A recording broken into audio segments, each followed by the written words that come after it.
Hi everyone, this is Jessica Cooter. Week 2, blog post number 2. I chose option number 1, and this was all taken from Eric Schninger's book, Digital Leadership. The 8 essential skills. Number 1, build technological, information, and media fluencies. This would seem obvious, I would think, but sometimes it can be forgotten for sure. We need to intentionally teach technological fluency, even though I think we are seeing more and more now that kids are naturally getting used to knowing how to operate technology younger and younger. But we shouldn't take that for granted. I think we still need to teach, intentionally teach technological fluency. Number 2 is to teach contextually. I think a synonym for this is to include differentiation, to include cultural sensitivity. I think that'll help our students find relevance in the material. And I think it'll also give our students a certain comfort level, a certain safeness in the learning environment that we create if we teach contextually. Number 3 is to be interdisciplinary, and I think this is important. This is huge.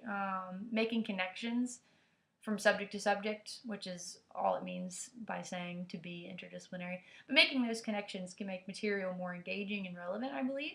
It also promotes higher level thinking when you get the students to say, how can this over here connect with this over here? And that's something I'm actually doing in my own class. I teach Spanish, and we've been talking a lot about Spain's history. My kids have seen now how the history of Spain has directly affected the language itself. So it's good to see students making those connections instead of seeing all the subjects as isolated units. They're all connected one way or another.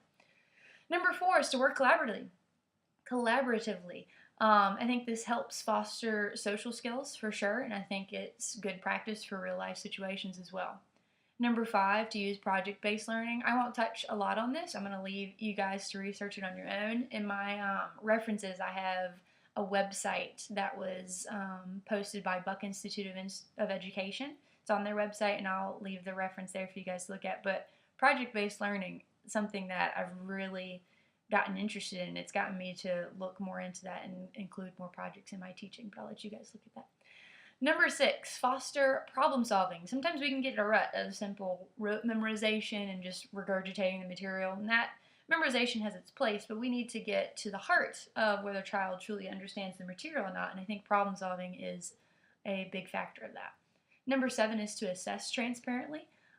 This obviously can be applied to how we assess our students, but I think we need to assess our own instruction transparently as well. We need to ask the hard questions.